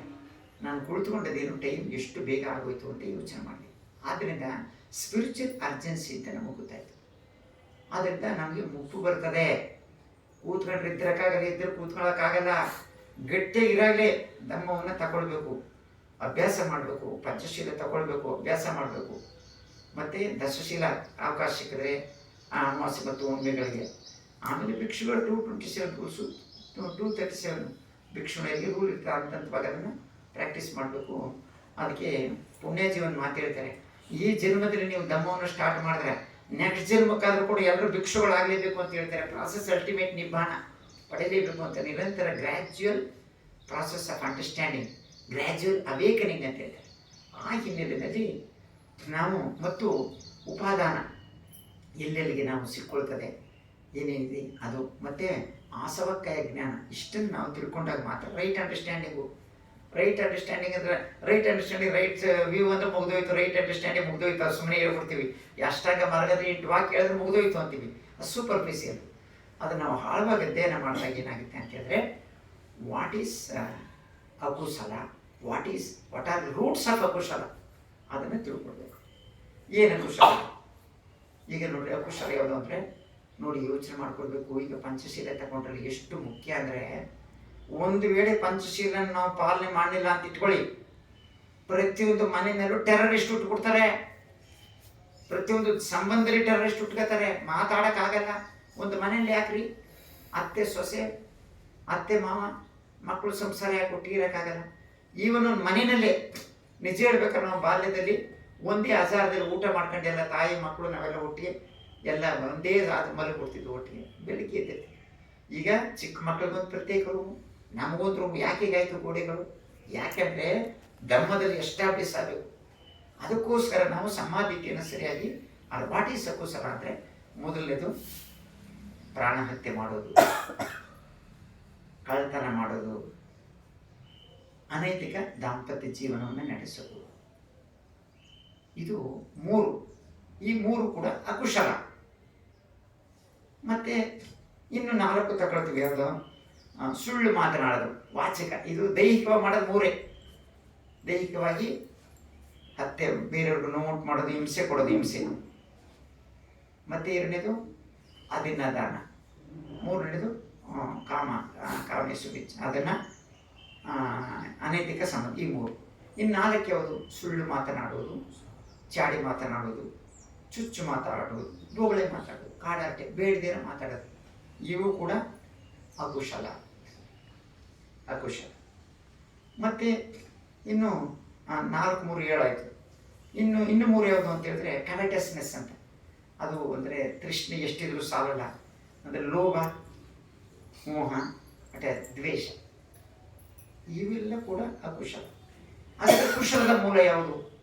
ಕುಶಲದ ಮೂಲ ಯಾವುದು ಅಂತ ಹೇಳಿದ್ರೆ ನಾಟ್ ಟು ಕಿಲ್, ಪಾಣಾತಿಪಾತ ವೀರಮಣಿ.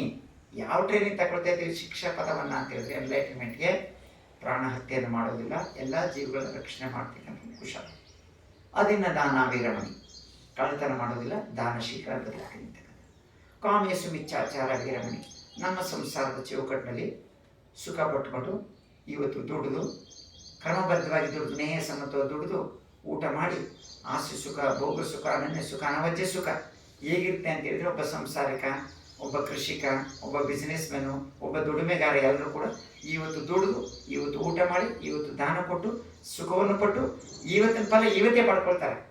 ಆಗಿದ್ಮೇಲೆ ಸಮಾನ ಫಲ ಏನ ಅಂತ ಪ್ರಶ್ನೆ ಕೇಳ್ತಾರೆ. ಅದಕ್ಕೆ ಒಂದು ಸಮಾನ ಫಲ ಸುತ್ತ ಅಂತಿದೆ, ಅದನ್ನು ಓದಬೇಕು, ಫಲ ಕ್ಲಿಯರ್ ಆಗಿದೆ, ಎನ್ಲೈಟನ್ಮೆಂಟ್. ಹಾಗಾಗಿ ಇವು 3 ಆಯಿತು. 4ನೇದು ಏನಂತ ಹೇಳಿದ್ರೆ 3 ಆಯಿತು.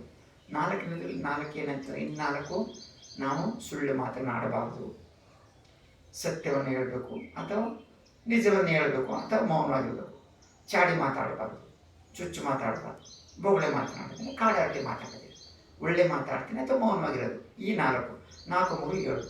ಆಮೇಲೆ ಈ ಅಲೋಭ, ಅಮೋಹ, ಅದ್ವೇಷ. ಲೋಭ ಅಂದರೆ what is needed, not the greed, not to have attachment, free from attachment. ಆಮೇಲೆ ದ್ವೇಷ ಇರುತ್ತೆ, ಮೈತ್ರಿ. ಇಷ್ಟನ್ನು 10 ಅಂತ ಇಟ್ಕೊಳ್ಳಿ. ಹಾಗಾಗಿ ಏನಂದರೆ 10 ಅಕುಶಲ, ಅಕುಶಲದ ಮೂಲ. 10 ಕುಶಲ, ಕುಶಲದ ಮೂಲ. ಇದನ್ನು ಅರ್ಥ ಮಾಡ್ಕೊಳ್ಳೋದು ರೈಟ್ ಅಂಡರ್ಸ್ಟ್ಯಾಂಡಿಂಗ್. ಇದು ಒಂದು ಪಾಯಿಂಟ್. 2ನೇ ಪಾಯಿಂಟ್, ಇದು 4 ಯಾಕಂದರೆ ಸಾಮಾನ್ಯವಾಗಿ ಈಗ ನಾವು ಮಹಾಸಮಯ ಸೂತ್ರದಲ್ಲಿ ನಾವು ಹೇಳುವಾಗ ಈಗ ಹೇಳಿದ್ನಲ್ಲ, ಅವಿದ್ಯಾ ಪಚ್ಯ ಸಂಕಾರ, ಆದಮೇಲೆ 12 ಲಿಂಕ್ಸು, 12 ಕುಶಲ, 12 ಅಸೆಂಡಿಂಗ್, 12 ಡಿಸೆಂಡಿಂಗ್ ಆರ್ಡರ್. ಈ 12 ಮಾತ್ರ ಮಹಾಸಮಯ ಸೂತ್ರ ಹೇಳ್ತಾರೆ. ಆದರೆ ಸಾರಿಪುತ್ರ 4 ಸೇರಿಸಿದ್ದಾರೆ. ಆ 4ರಲ್ಲಿ ಮೊದಲನೇದು ಕುಶಲ, ಕುಶಲದ ಮೂಲ, ಅಕುಶಲ, ಅಕುಶಲದ ಮೂಲ. 2ನೇದು ಏನಂತ ಹೇಳಿದ್ರೆ ಆಹಾರ. ಆಹಾರ ಅಂತ ಹೇಳಿದ್ರೆ ನಾವು ಊಟ ಮಾಡತಕ್ಕಂಥದ್ದು ಕಬಳಿಕ ಆಹಾರ, ಶುದ್ಧವಾದ ನೀರು, ಶುದ್ಧವಾದ ಆಹಾರ. ಅಂದರೆ ಆರೋಗ್ಯ ದೃಷ್ಟಿಗೆ ಆಹಾರ ಬೇಕು. 2ನೇದು ಒಂದು ಅಂದರೆ ಆಹಾರ, ನಾವೇನು ಊಟ ತಿಂಡಿ ಮಾಡ್ತೀವಲ್ಲ ಅದೆಲ್ಲ ಆಹಾರ. ಮುದ್ದೆ, ಅನ್ನ, ಸಾರು, ಪಲ್ಯ, ಚಪಾತಿ, ಉಪ್ಪಿಟ್ಟು, ಏನೇನು ಬೇಕು ಡಿಫ್ರೆಂಟ್ ತಿಂಡಿಯನ್ನು ಊಟ ಮಾಡ್ತೀವಿ. ಅಥವಾ ಬ್ರಂಚ್, ಬೆಳಿಗ್ಗೆ ತಿಂಡಿವಲ್ಲ, ಮಧ್ಯಾಹ್ನ ಊಟವಲ್ಲ, ದನ ಬಿಡೋದು ಊಟ ಮಾಡಿಬಿಡ್ತಾರೆ. ಯಾರೋ ಒಬ್ಬ ಹೇಳಿದ ಕೇಳಿ ಚೆನ್ನಾಗಿದ್ದಾರೆ ವೆಂಟೆ ಅಂತ. ಏನು ಹೇಳಿ, ನಾನು ತಿಂದರೆ ಊಟ ಮಾಡಿದ್ರೆ ಪಟಿ ಇಟ್ಟು ಕುಡಿದ್ರೆ ನೀರು ಇಷ್ಟೇ, ಆರೋಗ್ಯ ಚೆನ್ನಾಗಿದೆ, 85 ವರ್ಷ ಆಯಿತು, ಕಾಯಿಲೆ ಇಲ್ಲ. ಅದು ಒಂದು ಆಹಾರ. 2ನೇದು ಸ್ಪರ್ಶ. ಏನು ಸ್ಪರ್ಶ? ನಮ್ಮ ಇಂದ್ರಿಯಗಳ ಮೂಲಕ ಈಗ ನಾವು ಸ್ಪರ್ಶ ಆಗುತ್ತೆ ನೋಡಿ, ಶಾರೀರಿಕವಾಗಿ, ಮಾನಸಿಕವಾಗಿ ಏನೇನು ಸ್ಪರ್ಶಗಳಾಗುತ್ತಲ್ಲ, ಅದು ಕೂಡ ಒಂದು ಆಹಾರ ಬೇಕು. ಈಗ ಟಿ ವಿ ಯಾಕೆ ನೋಡ್ತಾರೆ? ಬೇಸರ ಐತೆ ಅಂದ್ಬಿಟ್ಟು ಟಿ ವಿಲು ಅಂಟುಗಳಲ್ಲ, ಅದು ಒಂದು ಸ್ಪರ್ಶನೇ. ಸ್ಪರ್ಶ, ಪಸ್ಸ, ಸ್ಪರ್ಶ ಅಂದರೆ ನಮ್ಮ ಕಣ್ಣಿಂದ ನೋಡಿದಾಗ ನಮ್ಮ ಕಣ್ಣು, ದೃಷ್ಟಿ ಒಂದು ವಸ್ತು, ಅದರ ಸ್ಪರ್ಶ ಆದಾಗ ಅದರ ಕಣ್ಣ ಕಾನ್ಸಿಯಸ್ನೆಸ್ ಆಗುತ್ತೆ. ಮತ್ತು ಕಿವಿಯಲ್ಲಿ ಶಬ್ದದ ಸ್ಪರ್ಶ ಆಗುತ್ತೆ, ಮೂಗಿನಲ್ಲಿ ಪರಿಮಳದ ಸ್ಪರ್ಶ ಆಗುತ್ತೆ, ನಾಲಿಗೆಯಲ್ಲಿ ರುಚಿಯ ಸ್ಪರ್ಶ ಆಗುತ್ತೆ. ಹಾಗೆ ಮನಸ್ಸಲ್ಲಿ ಹೀಗೆ ಸ್ಪರ್ಶಗಳು ಆಗ್ತಾ ಇರ್ತದೆ. ಅದರ ಬಗ್ಗೆ ಜಾಗೃತಿ, ಅದರಿಂದ ಬಿಡುಗಡೆ ಆಗಬೇಕು. ಮತ್ತು 3ನೇದು ಏನಂತ ಹೇಳಿದ್ರೆ 4 ಆರ್ಯ ಸತ್ಯಗಳನ್ನ ಅರ್ಥ ಮಾಡ್ಕೊಳ್ತಾರೆ. ಬಹಳ ಮುಖ್ಯವಾದಂಥ ವಿಚಾರ. ಈ 4 ಸತ್ಯಗಳನ್ನ ಅರ್ಥ ಮಾಡ್ಕೊಳ್ಳೋದು ಒಂದೇ ಕಾರಣಕ್ಕೆ ಬುದ್ಧರು ಹೇಳ್ತಾರೆ, oh monks I took so many births not to understanding the 4 noble truth. Not having understanding the four. ಈ 4-6 ಸತ್ಯಗಳನ್ನ ಅರ್ಥ ಮಾಡ್ಕೊಳಕ್ಕಾಗಲಿ ಅದೆಷ್ಟು ಜನ್ಮ ಇದ್ದದ್ದು ಅಂತ ಹೇಳ್ತಾರೆ. ಸತ್ಯ ಅಂದ್ರೇನು? ಸತ್ಯ ಅಂದರೆ ದೇವರು ಅಂದ್ರೆ ಸತ್ಯ, ಮುಗಿದೋಯ್ತು. ವಾಟ್ ಈಸ್ ಗಾಡ್ ಅಂದರೆ ಗುಡ್ನೆಸ್ ಅಂದ್ಬಿಡ್ತಾರೆ, ಮುಗಿದೋಯ್ತು. ಆದರೆ ಬೌದ್ಧ ಸಂಪ್ರದಾಯದಲ್ಲಿ ಸಂಬೋಧಿ ಜ್ಞಾನ ಪಡ್ಕೊಳ್ತಕ್ಕಂಥವ್ರು ದುಃಖಕ್ಕೆ ಕಾರಣ, ದುಃಖ ನಿವಾರಣ ಮಾರ್ಗ. ಈ ದುಃಖಕ್ಕೆ ಕಾರಣ, ದುಃಖ ಅಂದ್ರೇನು, ದುಃಖದ ಕಾರಣ, ನಿವಾರಣ, ದುಃಖ ಸಚ್ಚ, ದುಃಖ ಸಮುದಯ ಸಚ್ಚ, ದುಃಖ ನಿರೋಧ ಸಚ್ಚ, ದುಃಖ ನಿರೋಧ ಗಾಮನಿ ಪಟ್ಟಿಗೆ ಪದ ಅರಿಯ ಸಚ್ಚ, ಅರಿಯ ಅಷ್ಟಾಂಗಿಕ ಮಾರ್ಗ. ವಾಟ್ ಈಸ್ ಅಂಗ ಅಂದ್ರೆ ಲಿಂಬ್ಸ್ ನಮ್ಮ ಶರೀರದ ಒಂದೊಂದು 8 ಅಂಗಗಳು ಕೂಡ ನಮ್ಮ ಶರೀರದ ಅಂಗಗಳು. ಎಲ್ಲ ಅಂಗಗಳು. ನಮ್ಗೆ ಯಾರೋ ಒಂದು ಹುಡುಗಿ ಹೇಳ್ತಾ ಇದ್ದ, ಅಣ್ಣ ಸಂಸಾರ ಎಲ್ಲ ಭಾಗ ಚೆನ್ನಾಗಿದೆ, ಸಂಸಾರ ಅದು ಸರಿ ಇಲ್ಲ ಆದ್ಮೇಲೆ ಯಾಕೆ ಜನ್ಮ ಭಾಳ ಕಷ್ಟ ಇದೆ ಅಂತ ಹೇಳ್ತಾರೆ. ಎಲ್ಲ ಕಷ್ಟನೇ ಹೇಳ್ತಾರೆ. ಆ ಕಷ್ಟ ನಿವಾರಣೆ ಆಗ್ಬೇಕಾದ್ರೆ ಸರಿಯ ಅಷ್ಟಾಂಗಿಕ ಮಾರ್ಗವನ್ನು ನಾವು ಸ್ಟಡಿ ಮಾಡಿ ಅಭ್ಯಾಸ ಮಾಡಿ ಸಾಕ್ಷಾತ್ಕಾರ ಪಡ್ಕೊಳ್ಬೇಕು. ಇದು 4 ಸತ್ಯಗಳು. ಅದನ್ನು ಡಿಫ್ರೆಂಟಾಗಿ ಡಾಕ್ಟ್ರ್ ಹೇಳ್ತಾ ಇರ್ತಾರೆ, ನಿಮಗೆ ಗೊತ್ತಾದ ನಮಗೆ. ಇದಾದಮೇಲೆ ಇನ್ನೊಂದೇನು ನೆಕ್ಸ್ಟ್ ಸ್ಟೆಪ್ ಏನಂತ ಹೇಳಿದ್ರೆ ಅದು ಏಜಿಂಗ್ ಅಂಡ್ ಡೆತ್. ಬಹಳ ಗಂಭೀರವಾದ ವಿಷಯ. ಎಲ್ಲ ಜಗತ್ತು ಎದುರುಬಿಟ್ಟಿರೋದು ಯಾಕಂದ್ರಿ, ಮುಪ್ಪು ಅಂದ್ರೆ ಸಾಮಾನ್ಯದ ಹೊಡ್ತಾ ಅಂತ ತಿಳ್ಕೊಬೇಡಿ. ಯಾಕೆ ಕೆಳಗಡೆ ಕೂತ್ಕೊಳ್ಳೋಕ್ಕಾಗಿಲ್ಲ? ಕೂತ್ಕೊಳ್ಳೋಕ್ಕಾಗಲ್ಲ.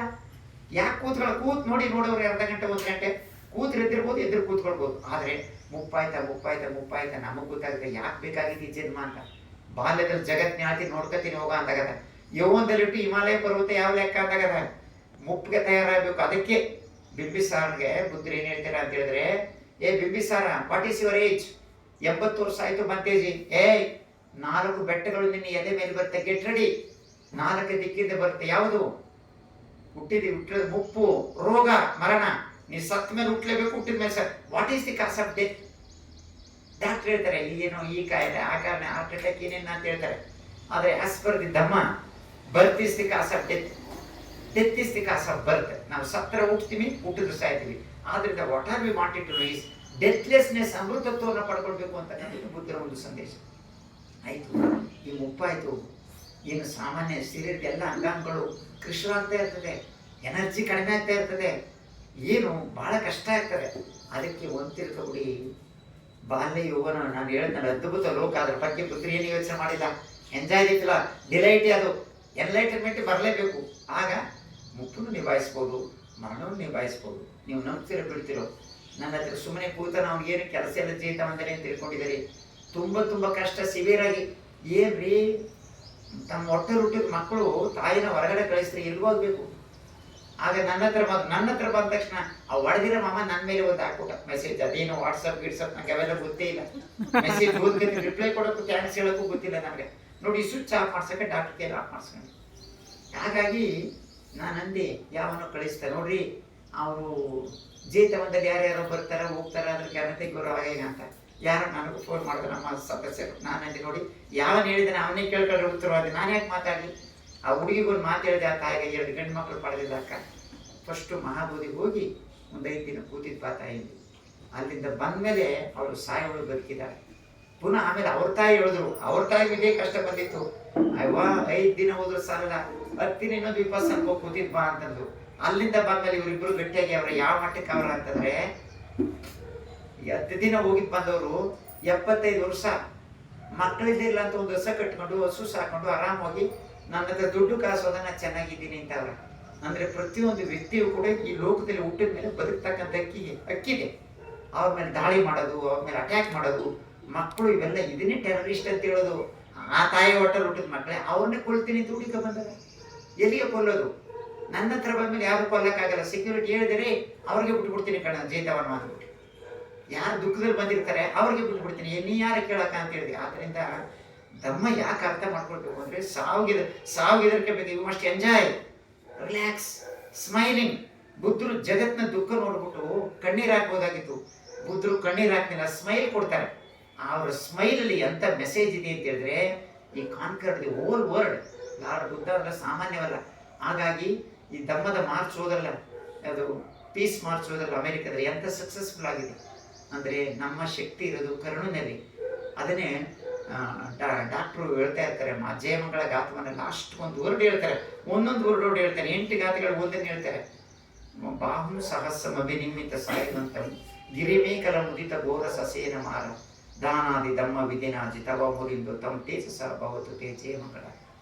ಅಂದರೆ ಮಾರ ಅಟ್ಯಾಕ್ ಮಾಡೋಕ್ಕೆ ಶಸ್ತ್ರಾಸ್ತ್ರಗಳ ಬಂದಿಂದ ಅವರ ದಾನದಿಂದ, ಅಂಗುಲಿಮಾರನ ಬುದ್ಧಿಶಕ್ತಿಯಿಂದ, ಮತ್ತೊಬ್ಬರನ್ನ ಕರುಣೆಯಿಂದ, ಪ್ರಜ್ಞೆಯಿಂದ, ಸಚ್ಚಕನ್ನ ಪ್ರಜ್ಞೆಯಿಂದ, ಹೀಗೆ ಇಷ್ಟೆಲ್ಲ ನಮ್ಮ ನಿಜವಾದ ವೆಪನ್ಗಳು. ಮೈತ್ರಿ, ಕರುಣೆ, ಇವೆಲ್ಲ ನಮ್ಮ ಉಪೇಕ, ಇವೆಲ್ಲ ಒಂದು ಅಸ್ತ್ರಗಳು. ಎಲ್ಲದರಿಂದ ಪ್ರೀತಿ, ಕರುಣೆ, ವಿಶ್ವಾಸದ ಜಗತ್ತಿನ ಗೆಲ್ಲಬೇಕು ಅಂತಕ್ಕಂಥ ಹಿನ್ನೆಲೆಯಲ್ಲಿ ನಮಗೆ ಸಾವು ಅನ್ನೋದೇ ಇಲ್ಲ. ಉಸಿರು ತಗೊಂಡಾಗ ಬದುಕಿರ್ತೀವಿ, ಉಸಿರು ಬಿಟ್ಟಾಗ ಸಾಯ್ತಾ ಇರ್ತೀವಿ. ಆ ಹುಟ್ಟು ಸಾವುಗಳ ಪ್ರತಿ ಕ್ಷಣದಲ್ಲಿ ನಾವು ನೋಡ್ತಾ ಇರಬೇಕಾದ್ರೆ ಸಾವು ಏನೇನು ಅಲ್ಲ, it is A declaration. One fine day ಎಲ್ಲಿ ಯಾವ ರೀತಿ ಹೋಯ್ತೀವಿ ಅಂದರೆ ಸಾಯುವಾಗ ಸಾಯೋದಲ್ಲ ಮುಖ್ಯ, ಜಾಗ್ರತೆಯಿಂದ ಯಾವ ರೀತಿ ಸಾಯಬೇಕು ಅಂತಕ್ಕಂಥದ್ದು ಕನಸಲ್ಲೇ ಜಾಗ್ರತಾ ಸ್ಥಿತಿಯಲ್ಲಿ ಹೊರಟೋಗ್ಬೇಕು, ಒಬ್ರು ಹೊರೆಯಬಾರ್ದು.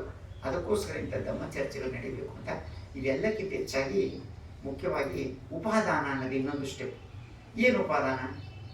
ಕಾಮ ಉಪಾದಾನ, ದಿಟ್ಟಿ ಉಪಾದಾನ, ಹಾಗೆ ದಿಟ್ಟಿ ಉಪಾದಾನ, ಅತ್ತ ಉಪಾದಾನ, ಮತ್ತು ಭವ ಉಪಾದಾನಗಳು. ಈ ಉಪಾದಾನ ಹೋಗಿ ಅಲ್ಲೆಲ್ಲ ಹೋಗಿ ಸಿಕ್ಕೊಂಡಿರ್ತದೆ, ಇಂದ್ರಿಯಗಳ ಮೂಲಕ ಎಲ್ಲ ಸಿಕ್ಕೊಂಡಿರ್ತೀವಿ, ಅದರಿಂದ ಬಿಡುಗಡೆ ಆಗಬೇಕು.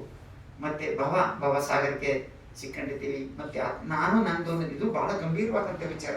ಜನ ಎಲ್ಲಿ ಎದುರು ಬಿಟ್ಟಿದ್ದಾರೆ ಅಂತ ಹೇಳಿದ್ರೆ ವ್ಯಾವಹಾರಿಕವಾಗಿ ನಮ್ಮ ಮನೆ, ನಮ್ಮ ಜಮೀನು, ನನ್ನ ಆಸ್ತಿ, ನನ್ನ ವೆಹಿಕಲ್ ಅನ್ಬೇಕು. ಆದರೆ ವಾಸ್ತವವಾಗಿ ಬರೀ ವೆಹಿಕಲ್ ಅಂದ್ಕೊಂಡ್ರೆ ಸಾಕು. ನಾನು ಇಲ್ಲ, ನಂದು ಅನ್ನೋದಿಲ್ಲ. ಈ ಕಾರಣಕ್ಕೆ ಬುದ್ಧ ಧರ್ಮದಿಂದ ದೂರ ಹೊಟ್ಟೋಗ್ಬಿಟ್ಟಾರ ಜನ.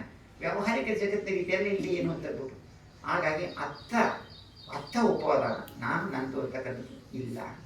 ಹಾಗೆ ಈ ಅವಿದ್ಯಾ ಅಂತಕ್ಕಂಥದ್ದು ಕೂಡ ನಮಗೆ ಜ್ಞಾನಕ್ಕೆ ಸಿಕ್ಕೊಂಡಿರ್ತೀವಿ. ಅದನ್ನು ಕೂಡ ನಾವು ದಾಟಬೇಕು. ಎಲ್ಲಕ್ಕಿಂತ ಬಹಳ ಮುಖ್ಯವಾಗಿ ರೈಟ್ ಅಂಡರ್ಸ್ಟ್ಯಾಂಡಿಂಗಲ್ಲಿ ಆಸವಗಳು, ಕಾಮಾಸವ, ಭವಾಸವ, ದಿಟ್ಯಾಸವ, ಅವಿದ್ಯಾಸವ. ಆಸವ ಅಂದರೆ ಡೀಪ್ ರೂಟೆಡ್ ಡಿಫೈಲ್ಮೆಂಟ್ಸ್, ಅಂದರೆ ಇನ್ಫ್ಲೂಯೆನ್ಸ್ ಅಂತ ಹೇಳ್ತೀವಿ. ಏನು ಇನ್ಫ್ಲೂಯೆನ್ಸು? ಮನುಷ್ಯ ಹುಟ್ಟಿದಾಗ ಅವನು ಕರೆಕ್ಟಾಗಿ ಇರ್ತಾನೆ. ಆದರೆ ಯಾಕೆ ಹುಟ್ಟಿರ್ತಾನೆ ಅಂದರೆ ಪಾಸ್ಟ್ ಸಂಕಾರಗಳ ಹಿನ್ನೆಲೆಯಲ್ಲಿ ಅದು ಚುಟಿ ಚಿತ್ತ ಎಂಟಾಗುತ್ತೆ, ಸ್ಫಟಿಸಂಧಿ ಚಿತ್ತ, ಈ ನಡುವೆ ಭಾವಂಗ ಇರ್ತದೆ. ಅದಕ್ಕೋಸ್ಕರ ನಾವು ಸಾಯುವಾಗ ಜಾಗ್ರತೆಯಿಂದ ಎಲ್ಲಿಗೆ ಹೋಗ್ಬೇಕು, ಎಲ್ಲಿದ್ದೀನಿ, ಏನಾಗಬೇಕು ನೀವೇ ಸೆಲೆಕ್ಟ್ ಮಾಡ್ಕೋಬೇಕು. ನಿಮ್ಮ ಪ್ರಮೋಷನು, ಡಿವೈನ್ ವರ್ಡು, ಯಾವ್ಯಾವ ವರ್ಡು ಎಲ್ಲೆಲ್ಲಿ ಹೋಗ್ಬೇಕು, ಮತ್ತೆ ಹೇಗೆ, ಅಥವಾ ನಿಬ್ಬಾಣ, ಏನೇನು ಬೇಕಾದ್ರೆ ನಾವೇ ಆಯ್ಕೆ ಮಾಡ್ತಾ ಜಾಗ್ರತೆಯಿಂದ. ಆದ್ದರಿಂದ ಕಾಮಾಸವ, ಇಂದ್ರಿಯಗಳ ಭೋಗಸುಖಗಳು, ಅದನ್ನೇ ಪಂಚ ಇಂದ್ರಿಯಗಳಿಗೆ ಹೋಗಿ ಹೋಗಿ ಹೋಗಿ ಹೋಗಿ ಮುಗಿದಿದ್ದಂಥ ಕಥ, ಅದು ತೃಷ್ಣೆ ಅಂತ ಹೇಳ್ತೀವಿ. ಅದಕ್ಕೆ ನೀಡಿನ ನಾವು ಉಪಯೋಗಿಸ್ಕೊಂಡು ಕಾಮಾಸವದಿಂದ ಬಿಡುಗಡೆ ಆಗಬೇಕು. ಆಸವ ಅಂದರೆ ಇನ್ಫ್ಲೂಯೆನ್ಸ್, ಹೊರಗಡೆಯಿಂದ ಬರ್ತಕ್ಕಂಥದ್ದು. ನಾವೇನು ನೋಡ್ತೀವಿ, ನಾವೇನು ಕೇಳ್ತೀವಿ, ಸಂಗೀತ ಸಾಹಿತ್ಯ ಇರ್ಬೋದು, ಏನು ಕರ್ಕಶ ಎಲ್ಲ ಬರ್ತದೆ. ನಾಲ್ಗೆ ರುಚಿ, ಪರಿಮಳ, ಸ್ಪರ್ಶ, ಮನಸ್ಸಿನ ಆಲೋಚನೆಗಳು, ಥಾಟ್ಸು, ಇವೆಲ್ಲ ಕೂಡ ಸಿಗಲ್ಲ. ಹಾಗಾಗಿ ನಾವು ಎಲ್ಲರ ಸಿಗಿಗೆ ಆಹಾರ ಅಂತ ಹೇಳಿದ್ರೆ ನಾನು ಹೇಳಾಗಲಿ ಅದನ್ನು ಬಿಟ್ಟುಬಿಟ್ಟು ನಾನು ನಮ್ಮ ಕಬಳಿಕ ಆಹಾರ, ಸ್ಪರ್ಶ, ಮನೋಸಂಚೇತನ. ಮೊದಲನೇದು ಪಸ್ಸ ಅಂದರೆ ಸ್ಪರ್ಶ ಆಯಿತು. ಮೂರನೇದು ಏನು ತಿಳಿದ್ರೆ ಅದು ಸೋತಪತಿ ಸಕದಾಗಮೆ ಅನಾಗಮೆ ಅರಾಂತರಾಗ್ತಕ್ಕಂಥವ್ರು ಮನೋಸಂಚೇತ. ನಮ್ಮ ಮನಸ್ಸು ಏನು ಯೋಚನೆ ಮಾಡ್ತಾ ಇದೆ, ಅದೆಲ್ಲಿದೆ, ಏನಾಗಬೇಕು, ಅದನ್ನು ವಿಜ್ಞಾನ ಅಂತ ಹೇಳಿದ್ರೆ ಸ್ಪಷ್ಟವಾಗಿ ಅರ್ಥ ಮಾಡ್ಕೊಳ್ಳೋದು. ಅದನ್ನು ವಿಜ್ಞಾನ ಅಂತ ಹೇಳಿದ್ರೆ ದ ಪ್ರಾಸೆಸ್ ಆಫ್ ಪರ್ಸೆಪ್ಷನ್ ಅಂದರೆ ಸನ್ಯ. ವಿಜ್ಞಾನ ಅಂತ ಹೇಳಿದ್ರೆ ಅದು ಎಕ್ಸಾಕ್ಟಾಗಿ ಇಂತಿದೆ ಅಂತ ಹೇಳ್ತಕ್ಕಂಥದ್ದು. ಅದನ್ನು ಕೂಡ ಗಮನಿಸ್ಕೊಂಡು ಲೆಟ್ಗೋ ಅಂತ ಮಾಡ್ತಕ್ಕಂಥದ್ದು. ಹಾಗಾಗಿ ನಮ್ಮ ಮುಖ್ಯವಾಗಿ ಆಸವಗಳು ಎಲ್ಲ ರೀತಿಯಲ್ಲೂ ಹೊರಗಡೆಯಿಂದ ಬರ್ತಕ್ಕಂಥದ್ದನ್ನು ನಾವು ಅದನ್ನು ಗಮನದಲ್ಲಿಟ್ಟುಕೊಂಡು ಅದನ್ನು ನಾವು ಲೆಟ್ಗೋ ಮಾಡಬೇಕು. ಅದನ್ನು ನೋಡ್ತಾ ನೋಡ್ತಾ ಕಾಮಾಸವ, ದಿಟ್ಯಾಸವ, ದೃಷ್ಟಿಕೋನಗಳು ಏನೇನು ಥಾಟ್ಸ್ ಬರ್ತಾ ಅದು ಹೋಗಲಿ. ಮತ್ತು ಅವಿದ್ಯೆ, ಅಜ್ಞಾನ ಅಂತಕ್ಕಂಥದ್ದು ಕೂಡ ನಮಗೆ ಅನೇಕ ರೀತಿಯಲ್ಲಿ ಬರ್ತಾ ಇರ್ತದೆ. ಮತ್ತು ನಮಗೆ ಸಂಶಯ ಇರ್ತದೆ, ನಮಗೆ ಡೌಟ್ ಇರ್ತದೆ. ಯಾವುದ್ರ ಮೇಲೆ ಡೌಟು, ಯಾಕೆ ಇಷ್ಟೆಲ್ಲ ಸಮಸ್ಯೆಗಳು ಬರ್ತದೆ ಅಂತ ಹೇಳಿದ್ರೆ ಅದು ನಮಗೆ ಬುದ್ಧ ಧಮ್ಮ ಸಂಘದ ಮೇಲೆ ಡೌಟ್ ಇದೆ, ಅದರ ಮೇಲೆ ಫೇತ್ ಇಟ್ಕೊಳ್ಬೇಕು. ಅದಕ್ಕೆ ಬಹಳ ಮುಖ್ಯವಾಗಿ ಪಂಚಶೀಲ ಅನ್ನೋದಕ್ಕಿಂತ ಹೆಚ್ಚಾಗಿ ನಾನು ಜನರಿಗೆ ಹೇಳೋದು ಒಂದೇ ಮಾತು, ನೀವು ಫಸ್ಟು ಬುದ್ಧ ಧಮ್ಮ ಸಂಘದ ಮೇಲೆ ಶ್ರದ್ಧೆ ಇಟ್ಕೊಳ್ಳಿ. ಶ್ರದ್ಧಾ, ಯಾರೋ ಒಂದು ಲೇಡಿ, ನಾನು ಬುದ್ಧಿಸಮ್ ಹೇಳ್ತೀನಿ ಅಂತಿದ್ರು ಒಂದು ಲೇಡಿ, ಅವ್ರಿಗೊಂದು ಪ್ರಶ್ನೆ ಕೇಳಿದೆ, ಶ್ರದ್ಧಾ ಅಂದರೆ ಎಂತ ಗೊತ್ತಿಲ್ಲ ಅಂತಂದ್ರು. ಮೊದಲು ಅದನ್ನು ತಿಳ್ಕೊಬಿಡು. ಬುದ್ಧರದು 9 ಗುಣ, ಧಮ್ಮದ್ದು 6 ಗುಣ, ಸಂಘದ್ದು 9 ಗುಣ, 24 ಗುಣ ಸರಿಯಾಗಿ ಅರ್ಥ ಮಾಡ್ಕೋ. ಬುದ್ಧರ ಮೇಲೆ ಶ್ರದ್ಧೆಯಲ್ಲಿ, ಧಮ್ಮದ ಮೇಲೆ, ಸಂಘದ ಮೇಲೆ ಶ್ರದ್ಧೆ ಇಟ್ಕೊಳ್ಳೋದಿದೆಯಲ್ಲ, ಅದನ್ನು ಬುದ್ಧಂ ಶರಣಂ ಗಚ್ಚಾಮಿ, ಧಮ್ಮಂ ಶರಣಂ, ಸಂಘಂ ಶರಣಂ. ಯಾಕೆ 3 ಸರಿ ಹೇಳ್ತೀವಿ? ಒಂದು ಸರಿಯಲ್ಲಿ 2 ಸರಿ ಇರುತ್ತೆ, 3 ಸರಿ ಸ್ಪಷ್ಟವಾಗಿ ಬರಬೇಕು ಅಂತಕ್ಕಂಥ. ಹಾಗಾಗಿ ಈ ದ ಡೀಪ್ ರೂಟೆಡ್ ಡಿಫೈಲ್ಮೆಂಟ್ಸ್ ಈ ಆಸವಗಳು ಹೊರಗಡೆಯಿಂದ ಬಂದು ಬಂದು ಬಂದು ನಮ್ಮ ಒಳಗಡೆ ಸೇರ್ಕೊಂಡಿದೆ. ಆ ಹೊರಗಡೆಯಿಂದ ಬಂದ ನಮ್ಮ ಮನಸ್ಸು ಶುದ್ಧವಾಗಿ ಇರ್ತದೆ, ತಿಂಗಳು ಬೆಳಕನಾಗಿರ್ತದೆ, ಸ್ಪಷ್ಟವಾಗಿರ್ತದೆ. ಅದಕ್ಕೆ ಏನಾಗುತ್ತೆ ಅಂದರೆ ಅದಕ್ಕೆ ಆಹಾರ ಸಿಕ್ಬಿಡ್ತದೆ. ಯಾವ ಆಹಾರ? ಶರೀರಕ್ಕೇನೋ ಕಬಳಿಕ ಆಹಾರ ಆಯಿತು, ಆಮೇಲೆ ಇನ್ನೇನೇನು ಆಹಾರಗಳು ನಮಗೆ ಹೋಗಿ ಹೋಗಿ ಸ್ಪರ್ಶ ಸಿಕ್ಕೊಳ್ತದೆ, ಮನೋಸಂಚೇತನ, ವಿಜ್ಞಾನಗಳು ಇವೆಲ್ಲ ಸಿಕ್ಕೊಂಡು ನಮಗೆ ಅನೇಕ ಸಮಸ್ಯೆಗಳು ಸಿಕ್ಕೊಂಡಿದ್ದೀವಿ. ಅದೆಲ್ಲದರಿಂದ ಬಿಡುಗಡೆ ಆಗಬೇಕಾದ್ರೆ ದುಃಖ ದುಃಖ ನಿವಾರಣೆ ಎರಡೇ. ದುಃಖ ದುಃಖ ಕಾರಣ, ದುಃಖ ನಿವಾರಣೆ ಮಾಡೋದು. 4 ಆರು ಸತ್ಯಗಳನ್ನ ಅರ್ಥ ಮಾಡಿಕೊಂಡು ಈ ನಾವು ಅವಿದ್ಯಾ ಪಚ್ಚಯ ಸಂಕಾರಕ್ಕೂ ಕೂಡ ಅದಕ್ಕೆ ಏನು ಸಂಕಾರ, ಕಾರಣ, ನಿವಾರಣ ಮಾರ್ಗ, ಈ 12 ಲಿಂಕ್ಸ್ಗೂ ಕೂಡ 4 ಆರು ಸತ್ಯಗಳನ್ನ ಅಪ್ಲೈ ಮಾಡಿಕೊಂಡು ದುಃಖದ ಬಿಡುಗಡೆ ಆಗಬೇಕು. ಈ ಹಿನ್ನೆಲೆಯಲ್ಲಿ ರೈಟ್ ಅಂಡರ್ಸ್ಟ್ಯಾಂಡಿಂಗ್ ಅನ್ನೋದು ಇದೆಯಲ್ಲ, ಆ ರೈಟ್ ಅಂಡರ್ಸ್ಟ್ಯಾಂಡಿಂಗಲ್ಲಿ ನಾವು ಮುಖ್ಯವಾಗಿ ಅರ್ಥ ಮಾಡ್ಕೊಳ್ತಿರೋದು ಕುಶಲದ ಮೂಲ, ಅಕುಶಲ ಮೂಲ. ಎರಡನೇದು ನಮ್ಮ ಆಹಾರ ಅಂತ ಹೇಳಿದ್ರೆ ಕಬಳಿಕ ಆಹಾರ, ನಾವು ಅಂತಕ್ಕಂಥ ಆಹಾರ, ನೀರು, ಸ್ಪರ್ಶ, ಮನೋಸಂಚೇತನ ಮತ್ತು ವಿಜ್ಞಾನ. ಮತ್ತು ಮೂರನೇದಾಗಿ ನಾವು 4 ಆರ್ಯ ಸತ್ಯಗಳು, ದುಃಖ ಕಾರಣ, ದುಃಖ ನಿವಾರಣೆ. ಮತ್ತು ನೆಕ್ಸ್ಟು ನಮಗೆ ಮುಪ್ಪು ಬರ್ತದೆ, ಮರಣ ಬರ್ತದೆ. ಅದಕ್ಕೆ ಹುಟ್ಟಿಲ್ಲದ, ಮುಪ್ಪಿಲ್ಲದ, ರೋಗವಿಲ್ಲದ, ಮರಣವಿಲ್ಲದ ಸ್ಥಿತಿಯನ್ನು ಪಡ್ಕೊಳ್ತಕ್ಕಂಥದ್ದೇ ಧಮ್ಮ ಮಾರ್ಗ. ಆದ್ದರಿಂದ ಮೊದಲು ವೃತ್ತಿ, ಹಾಗೆ ಪ್ರವೃತ್ತಿ. ಧಮ್ಮವನ್ನು ನಾವು ಧಮ್ಮದ ನೆಲೆಗಟ್ಟಿನ ಮೇಲೆ, ಸ್ಪಿರಿಚುವಲ್ ಅರ್ಜೆನ್ಸಿ ಅಂತ ಹೇಳಿದಾಗ ಏನೇ ಕೆಲಸ ಮಾಡೋದು ಧಮ್ಮದ ನೆಲೆಗಟ್ಟಿನ ಮೇಲೆ ಹೊಸ ಸಮಾಜವನ್ನು ಕಟ್ಟೋಣ ಅಂತ ಹೇಳ್ತಾ, ವ್ಯಕ್ತಿ ಮತ್ತು ಸಮಾಜದ ವಿಮೋಚನೆಗಾಗಿ ಒಂದು ಪಂಚಶೀಲ ಪಾಲನೆ ಮಾಡಬೇಕು. ಡಾಕ್ಟರ್ ರೀತಿ ಮೆಡಿಟೇಷನ್ ಫಾಲೋ ಮಾಡಿಕೊಂಡು work is meditation is work ಅಂತ ಮಾಡೋಣ ಅಂತ ಹೇಳ್ತಾರೆ. ನಮ್ಮೆಲ್ಲರೂ ಕೂಡ ಈ ಕಾರ್ಯಕ್ರಮದಲ್ಲಿ ಪಾಲ್ಗೊಂಡಿದ್ದಾರೆ. ಸಬ್ಬತ್ತಿ ವಿಭಜಂತು ಸಬ್ಬರೋಗವಿನ ಸುತ್ತ ಮಾತೆ ಭವತರಂತರಾಯ ಸುಖಿ ದೀಗೈಕೋಭವ ಅಭಿವಾದನಾ ಶಿಲಸ್ಸ ನಿತ್ಯ ಊಟ ಪಚ್ಚಯನೋ ಚತ್ತಾರೋ ಧಮ್ಮ ಒಡ್ಡಂತಿ ಆಯುವಣ್ಣಂಗೆ ಸುಖಂ ಫಲಂತಿ ಆಯುರ ಆರೋಗ್ಯ ಸಂಪತ್ತಿ ಸಖ್ಯ ಸಂಪತ್ತಿ ಮೇವಚ ಅಥೋ ನಿಬ್ಬಾಣ ಸಂಪತ್ತಿ ಮಿನಾತೆ ಸಮಚಿತ ಹೋತಿ.